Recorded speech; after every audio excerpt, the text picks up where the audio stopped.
Hey everyone, welcome back to Clash with M. Yes, today we're going to be going over the mini spotlight event that features the new Super Yeti. We did see a sneak peek of this back when they accidentally leaked it, but that being said, we're going to go over the entire event and a lot of the mathematics of it because it's very important for this one specifically that we go over the event deals because you're going to want to know all the maths if you want to buy anything in this shop. So let's dive in.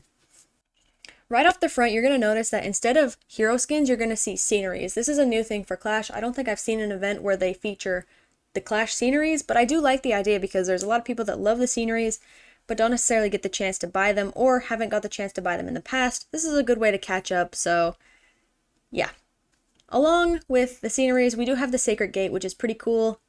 I'm not really a sculpture person, but some of you are, and you will definitely like the scenery. But we do need to go over some math because if you're free to play, you're not going to have access to enough medals to get to this point. So let's get into the math. If you take a look at the end of the mini spotlight track, you're going to see that the free to play only gets 550 medals in total. That is not enough for even the Sacred Gate, which is only 1,250, I think. Not enough. Even with the bonus track medals, which is 390, you're still not going to hit that point where you have enough for the Sacred Gate. However, if you get the event pass, you're going to see that you get 1,900 medals, which is enough for the Sacred Gate, and you get 390 medals from the bonus track, which is right there at the sceneries. So, perfect deal. Something to keep in mind though is on social media, sometimes they do give out free medals through links or super creators and that of that nature. But if I see them, I will put them on my Discord. So go ahead and join that and keep up to date with the newest, latest, and greatest. However, we got something else to talk about. These Super Yetis. The brand new troop to Super Yeti. We saw them before. We're going to see them again. So let's go over the details of the new Super Yeti. Look at this guy. For any of you who had the opportunity to participate with the Super Yeti when it first came out, it has been nerfed. I know, sad day. The biggest thing that got changed is the fact that the Yeti Mites now hold more space. Originally, they cost 1 housing space. Now the Yeti Mites are 3. So it does significantly nerf the amount of clone space you can use. Kind of sucks, but it's not going to steamroll the entire game anymore, so it's still a great troop though. There's ideally 2 ways to use this. Either you put a Super Yeti in your clan castle, or you use it as a smash attack, which I will go over the basics of a smash attack. For those of you who don't know, I'm going to go the way that I've been using them with a blimp method and a smash method, so we'll go ahead and dive into those now if you're curious. Super fun fact while we dive into more information is here's the newsletter Supercell put out saying that the Super Yeti event starts at Town Hall 8. I totally got it start on Town Hall 7. Don't know how, but we're going to go over the amount of ice cubes you get per star on my Town Hall 7 because I feel like I'm a little bit of a hacker. So let's go ahead and look at it. Like I said, I don't know if it's a typo or whatnot on their newsletter side, but I do have Super Yetis on my Town Hall 7 account. Jeez. So let's look at how many ice cubes you get per star.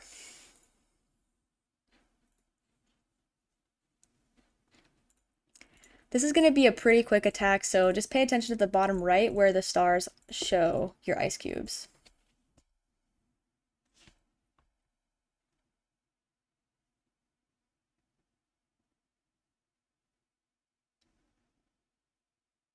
As you can see for your 1 star, you're going to be getting 60 ice cubes.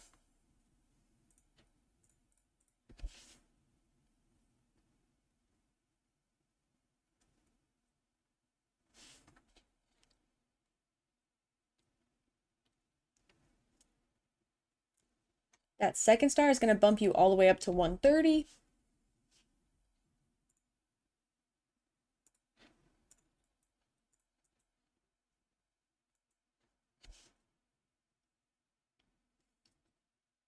And that final star is going to get you to 210 ice cubes with bonuses for using the Super Yeti. It does fluctuate, so yeah, that's going to be the ice cubes. Let me know if you can attack with the Super Yetis on your Town Hall 7. It says 8 on the newsletter, but here we are with a full-blown Town Hall 7, so I don't know. Moving on. As mentioned, here's the ground army I'm going to be using. It does have a smash fundamental, but this can be tweaked to however you seem fit. A lot of people have similar armies that they can just replace the Super Yetis in. Root Riders is a good example. If you have any sort of Root Rider army, you can sub Super Yetis in for this and it'll do just fine. So here's what I'm going to do. I'm going to take my RC, do a little walk, and then place the Super Yetis. So we'll dive in. To start off, you're going to want to make a funnel with some of your troops. I'm going to pick my king in this furnace because I think it's important to get the corners set out early because you really want to make sure your Yetis don't separate. And then once I have my little L started, I can really start to place the rest of my stuff through. My RC is going to go at the bottom left and take out, hopefully, that Expo down at the bottom. It doesn't really matter too much to me. I'm not too terribly concerned. Like I said, these Super Yetis are extremely overpowered, so the attack can't necessarily go wrong. Not to say don't pay attention to where you place your troops, but it's very difficult to mess up this attack. For those of you who don't know how to RC walk, you should definitely learn how to do it. It is a key point in a lot of attacks now, especially if you're Town Hall 16, 17. It's definitely a strategy you need to learn, or at least have somewhat knowledge of. So yeah, once I have most of my stuff done, I'm going to start placing my Super Yetis. I'm not going to place them all in one place, but I do want to make sure they're getting activated by some sort of defense, because that's what's going to chain reaction the Yeti mites. So once I have a little corner separated, I'm going to place it with the Ground Warden and the Log Launcher, and I'm going to let them run free. You do want to rage them, and keep your freezes handy in case you get a lot of like single attack damage, because you don't want these Super Yetis to die super quick.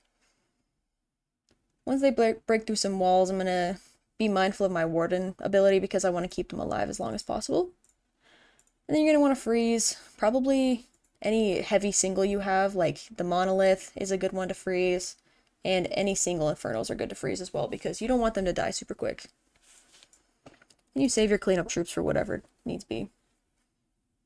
The reason I separate them is because I do really want these to have a chain reaction. If you put them all in one place, only one of these Super Yetis is going to start to hit their Yeti mites. So it's good to space them out, kind of like Electro Dragons. You don't place them all in one place. Similar concept, but you do want to make sure you have a heavy funnel before you place all of them. So yeah, that's basically the entire Smash aspect of this, but I do have a Hydra version because I'm super into Hydra and air attacks, so we'll go over that one as well with a Super Yeti clone blimp. Here's what I'm running for my Hydra. I am taking more freezes than I could take. You can take whatever you want in terms of the freeze space, but I'm taking freezes because I am worried about single Infernos, so here's the army. Let's get started.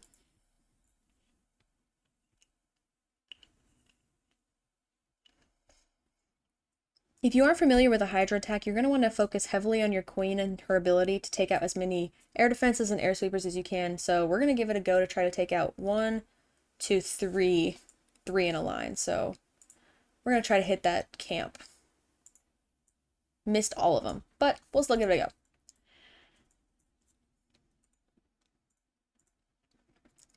Like any other attack, you do want to funnel your Hydra, and since the Town Hall is pretty far away, I do want to push the blimp with my army. Sometimes you send it first, sometimes you send it with your army, so I'm going to send it with my army because I don't think my blimp is going to be slower than the rest of my army, so it'll have time to clone. And I'm going to make sure I use my Warden ability enough time to save my blimp. And as my blimp approaches the Town Hall, you're going to want to put some clones kind of staggered and freeze anything you can in terms of like invis towers, because you do want to keep the Yetis taking out what's important. And just like that, the Yetis are going to take out the core, kind of like they always do, but that's the basics. This Super Yeti is a really good troop. It has been significantly nerfed due to the amount of space taken away from the Yeti mites. They originally were 1 clone space, now they're 3, which, terrible nerf. It hurts my heart because they were so good. But I do understand the balance changes of it, so this is what I use because I think it's significantly better than any Smash army. I'm not a big fan of ground, if you have met me. But yeah, something else to keep in mind is, if you look down at the bottom right, each star you get does increase the amount of ice cubes that you collect, so it is important if you want to max this pass quickly to get 3 stars and to use the Super Yeti because you get bonuses for using the Super Yeti. That being said, thank you guys so much for watching. Please, if you found this video helpful, like and subscribe, join my Discord for any cool events and meeting new people and just joining a great community.